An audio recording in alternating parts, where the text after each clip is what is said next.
মিষ্টি কি মিষ্টি সকাল, সোনা ঝরছে ঝরে পড়ছে কি মিষ্টি সকাল। একসময় মান্না দে, হৈমন্তী শুক্লা, লোপামুদ্রা মিত্র, আরতি মুখোপাধ্যায়ের মতো সঙ্গীত জগতের বড় বড় শিল্পীদের সঙ্গে এক স্টেজে গান গেয়েছিলেন পূজা দেবী। কিন্তু এখন তিনি চা বিক্রি করছেন বর্ধমান শহরের বছর 53 পূজা ভৌমিক। সে এক সময় ছিল যখন তাঁর গলার সুরে মেতে উঠতেন বহু শ্রোতা, তবে এখন সে সবই স্মৃতির পাতায়। স্বামীকে সাহায্যের জন্য ছেড়ে দেন সঙ্গীত জগৎ।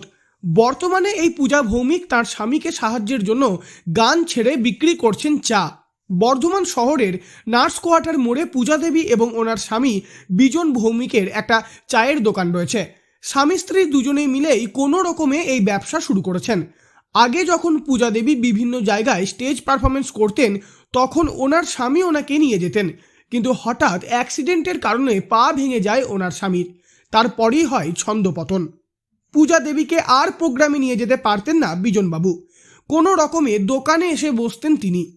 স্বামীর এই পরিস্থিতিতে শুধুমাত্র স্বামীকে সাহায্যের জন্য পূজা দেবী নিজেও ব্যবসায় হাত লাগান। ধীরে ধীরে বন্ধ হয়ে যায় ওনার স্টেজ পারফরমেন্স, পরিচিতি কমতে থাকে সঙ্গীত মহলে। পূজা দেবী জানিয়েছেন, বর্তমানে গান ছেড়ে ব্যবসার সঙ্গে যুক্ত হয়েছে, কি কারণ রয়েছে? তো গানটা বর্তমানে এখন যে ধরনের ধারায় প্রোগ্রাম হচ্ছে সেই প্রোগ্রামগুলো ঠিক আমাদের মতো না, এখন যেন প্রোগ্রামটা যেন একটু অন্য ধারায় চলে এসছে। আর সবথেকে বড় জিনিস, আমার হাজব্যান্ড পারছে না দেখে আমি ওনাকে এসে সাথ দিয়েছি। এখনো কি গানের চর্চা আপনি করেন? হ্যাঁ হ্যাঁ, গানের আমার কোনো চর্চার মানে আমি পিছিয়ে নেই, আমি সে জায়গায় দাঁড়িয়ে আছি। আচ্ছা, শুধুমাত্র প্রোগ্রাম, শুধু প্রোগ্রামটাই বন্ধ রেখেছি। স্টেজ প্রোগ্রাম বন্ধ করে দিলেও এখনও রীতিমতো রোজ গানের চর্চা করে যান বাড়িতে। গান পূজা দেবী কখনোই ছাড়তে পারবেন না বলে জানিয়েছেন, কারণ গান ওনার কাছে সবথেকে বড় ভালোবাসার জায়গা। এখনও সেই পুরানো দিনের কথা মনে পড়লে কান্নায় চোখ ভিজে যায় তার। পূজা দেবীর কথায়, বর্তমানে পুরনো দিনের কথাগুলো যদি মনে পড়ে তাহলে কেমন হয়? খুব কষ্ট হয়, খুব কষ্ট। আমার মনে হয় যে এত ভালো লাগার জিনিস আর আমি ফিরে পাবো না।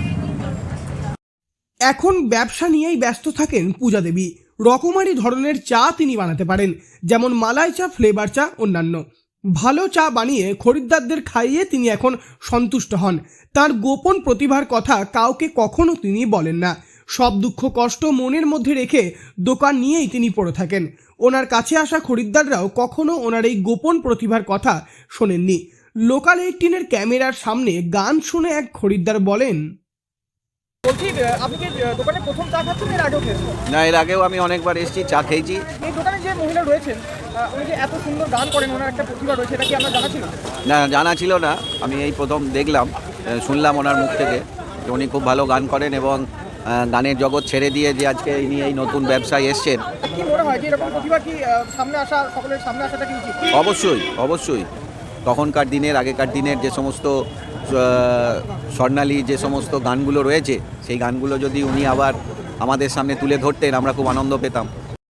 পূজা দেবী জানিয়েছেন তিনি এখনও পিছিয়ে নেই, রীতিমতো বাড়িতে গানের চর্চা করেন। এখন ওনার মেয়ে বড় হয়ে গিয়েছে, তাই এরপর যে কোনো সুযোগ এলে অনুষ্ঠান করতে উনি প্রস্তুত। কিছুক্ষণ আরো না হয়ে রইতে কাছে, আরো কিছু কথা না হয়। পূর্ব বর্ধমান থেকে বনোয়ারিলাল চৌধুরী, লোকাল 18 বাংলা।